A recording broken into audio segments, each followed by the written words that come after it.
Hey there everyone, and welcome to this week's market update. Last week in El Paso County, we saw a total of 113 new houses come to market. We saw 37 price increases, 39 price decreases. We saw a total of 21 homes that came back on market.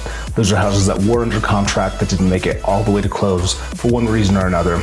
And we saw a total of 424 houses that sold and closed out completely. So last week we only saw a total of 80 homes that came to the market. This week we saw quite an improvement at 113, so still not quite where the market is at, still not quite what the buyers in Colorado Springs are looking for, but it has been an improvement. And at this point, it's really looking like we're going to end this year with pretty tight inventory. Now next year, moving into the new year, moving into early spring, it looks like we're going to start seeing a lot more inventory that's going to be hitting the market for next year.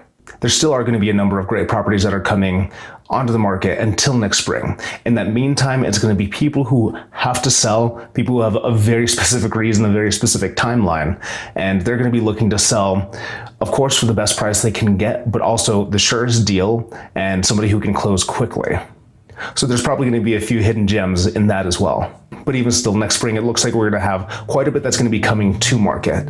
Myself and a number of other brokers at my office make sure that we make phone calls. We're reaching out to people, reaching out to past clients, the community, every single day. And because of that, we get a chance to keep a really close eye on what's going on in the market, what's going to be coming 3 months down the road, 6 months down the road. And it really sounds like there's a lot of people that, after this crazy year, after everything that's going on, the people that had planned on moving are going to be able to continue to move forward with that, get the work done that they wanted to, and either be able to sell and move to another state, move to another job where they've been planning, or just be able to sell and get a bigger house, get a smaller house, a house that's in a better part of town for that person. So basically looking for a property that better meets their needs. Right now, the median days on market, about the middle number, remains at 4 days on average. Now what that means is for a typical house in Colorado Springs, it takes about 4 days for that house to go under contract. What we're seeing quite a bit of is a lot of people who are putting a property on the market on Thursday or Friday and reviewing offers Monday. Now that's not always the case. I've seen several cases where somebody puts it up on a Thursday intending to look at offers by Monday,